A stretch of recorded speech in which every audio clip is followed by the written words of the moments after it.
So what's up, internet? In case anybody hasn't noticed, it's been a long time since I've motovlogged. Let's talk about that. So in my last video, I kind of talked about how my mom had passed away, and I didn't do a whole lot of riding after that. And about 3 weeks after she passed, her birthday came up, and I kind of wanted to do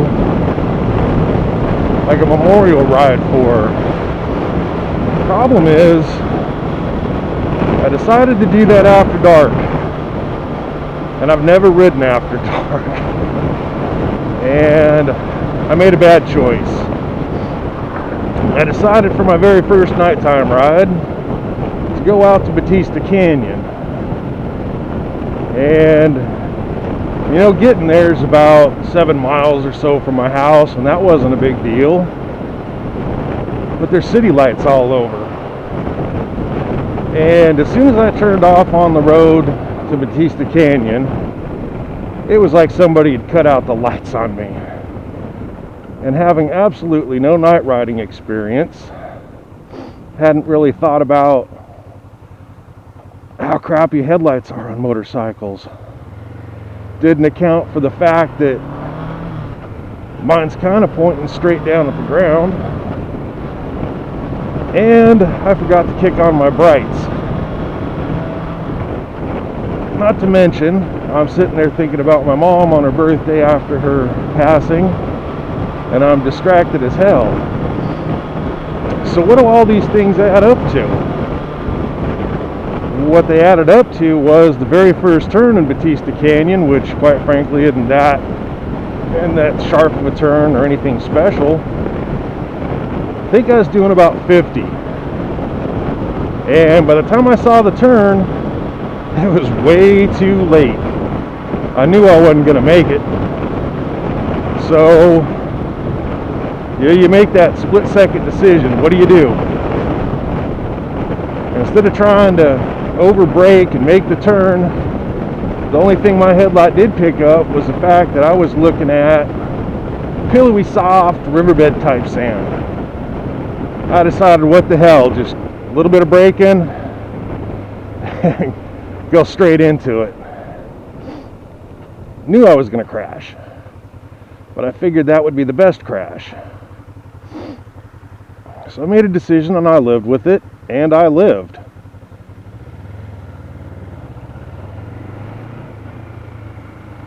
I almost slipped out on this corner once before, and I don't know why.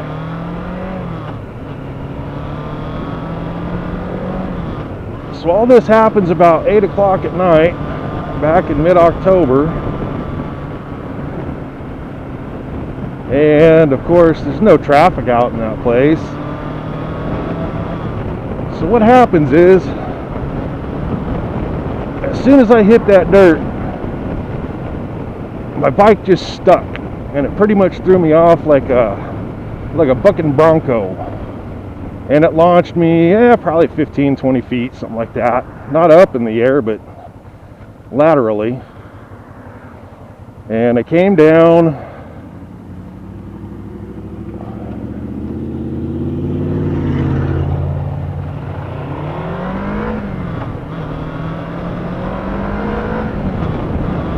and I landed in that dirt, and I caught my left toe really hard, and it twisted me around, and I slammed down. I caught my right toe and twisted me to the point where I slammed down on my left side on my camera really hard. And you know, my first thought was, okay, how bad is this? You know, and it took me about 2 seconds to realize, all right, this isn't hospital bad. I don't think anything's broken. I'm not out of breath. I didn't knock the wind out of me.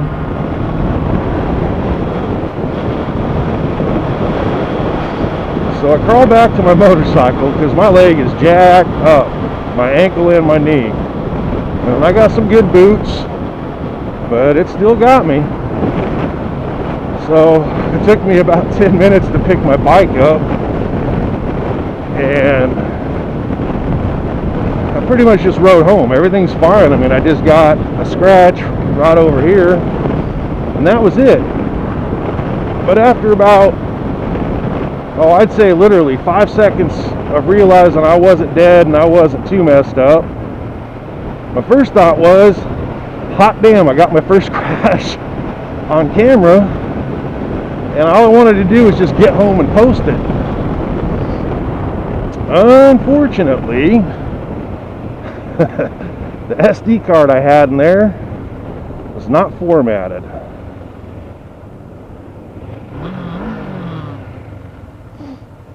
So, I lost out.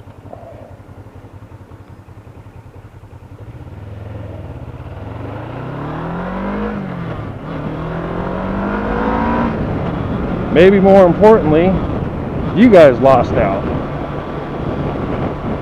I mean, nobody wants to crash. I mean, if you go back to one of my videos, it was called, what was it? The Jinx and the Circle of Death.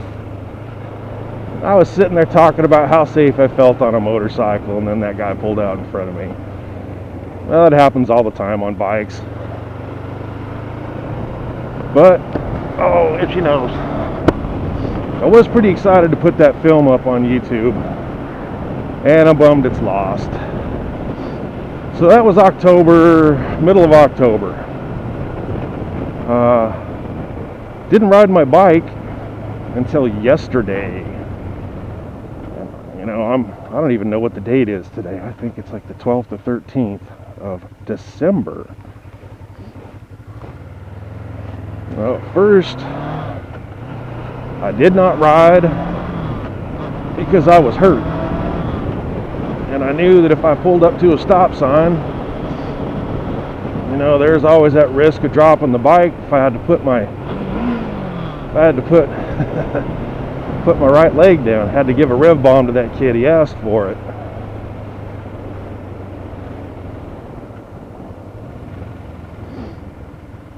So yesterday, I wish I would have logged. Forgot about the unformatted SD card. I jumped on. I did about 25 miles yesterday around town, just like I'm doing right now. And I won't lie, I was nervous, man. There were many times I wanted to get on my bike prior to that, after I kind of healed up. And I was, honest to God, just, I don't want to say scared, but nervous and apprehensive. I think everybody is after a crash, especially if you get hurt. You know, it cost me 2 days of work. I think that, lucky that's all it cost me. But yesterday, I'd say a good 2 miles into the ride, like it never happened. So I'm back. But you know, if anybody else has some stories about, you know, crashing, maybe their first time crashing and how they felt and what it took to get back on a bike after that, yeah, maybe you could post some comments up about that. You know, I've seen other guys that have done the same thing, and I've commented on their channels. I forget everybody's names, but there was one guy in particular. I told him like 3 weeks ago, yeah, that happened to me, and I'm going to go riding tomorrow. Yeah, that was 3 weeks ago, and I didn't go till yesterday.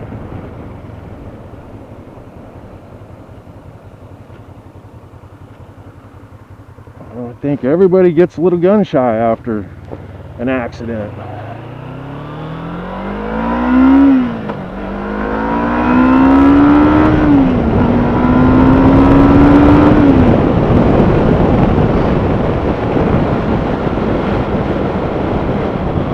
I sure have missed that though.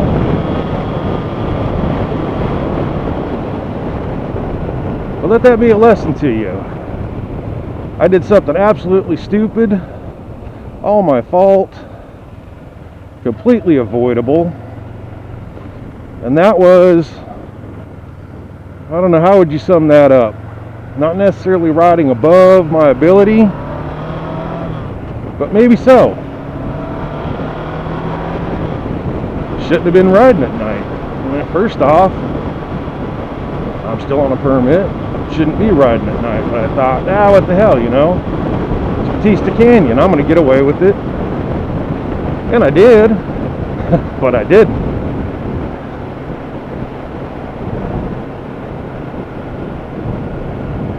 Got away with the sheriffs.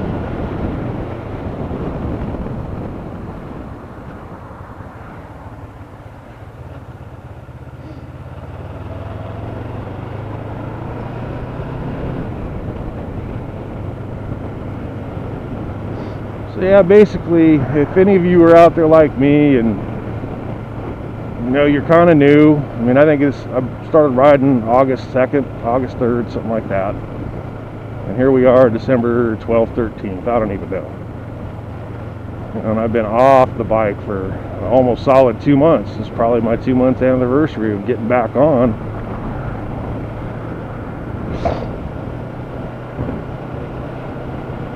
But you know, if you've been nothing but a daytime rider and you're getting ready for that first nighttime ride, you know, consider quite a few things.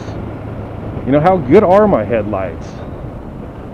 Where are they pointed? And that's big. Like mine's broken in a sense, the fairing itself. So it's kind of just pointing floppy at the ground, which is fine for daytime.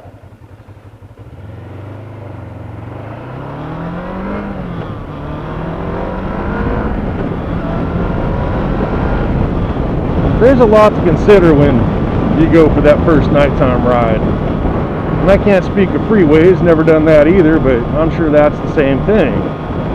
You know, I have friends that have been riding less than me. They just went straight to the MSF course. And boom, automatically, you know, you've been riding less than a month and you've got your full M1 endorsement in California. And now you're fine to ride passengers at night, freeway, just like that. And I know they don't really cover any of that in the MSF. That was kind of my logicking of the whole thing. Well, the only way to learn is to go do it. And that's why I've got my learner's permit. Dumb, dumb, dumb, dumb.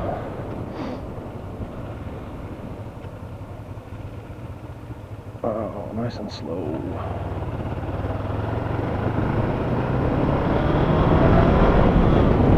But I am still trying to feel out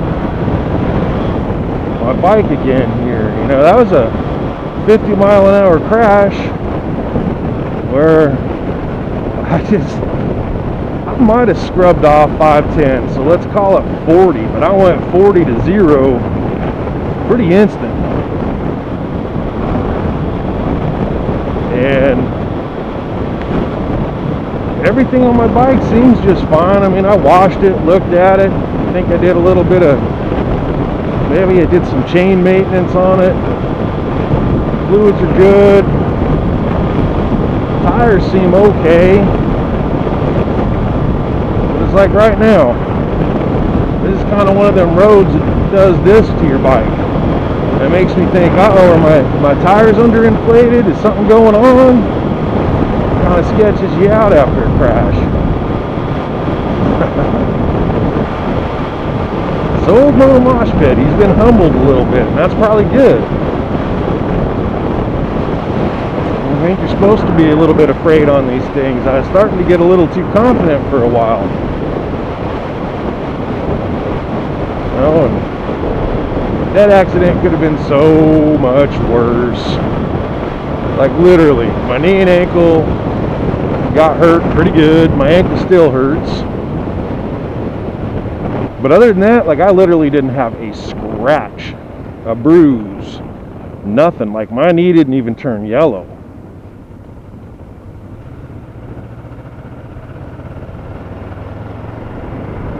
I wasn't sore anywhere else. Like my left arm got sore from using the damn cane to get myself up off the couch and the toilet. That's something to consider. Kind of collateral damage. And it was, man, let me tell you. I hurt myself to the point where going to the bathroom was hard. For probably a week.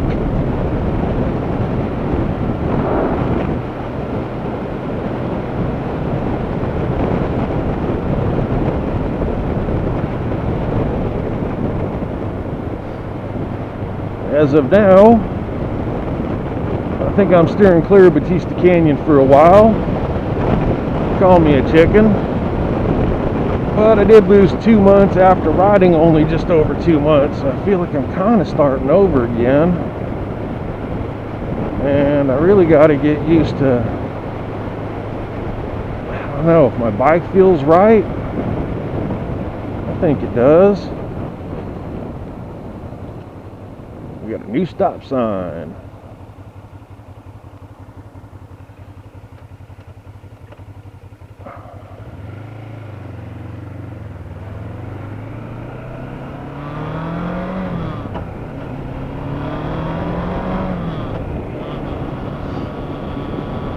So yeah, I know this footage is boring.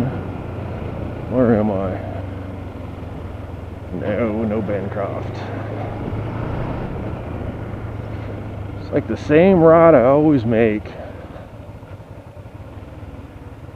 No, but that's Hemet for you. I mean, it's kind of a big town, but you cover it pretty quick on a bike. I don't like going to certain parts of Hemet. Ah, hell, maybe I'll go to a new place today. Do a start over.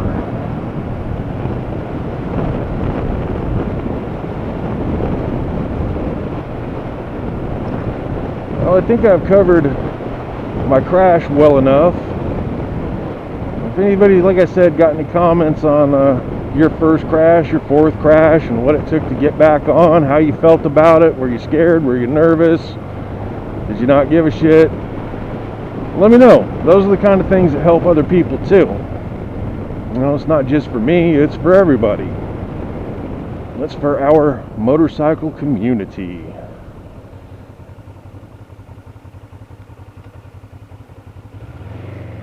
So I guess I'll end it now.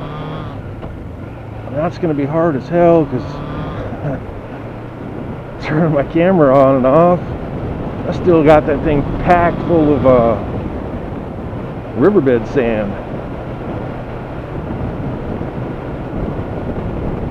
Alright, well, I'm going to struggle.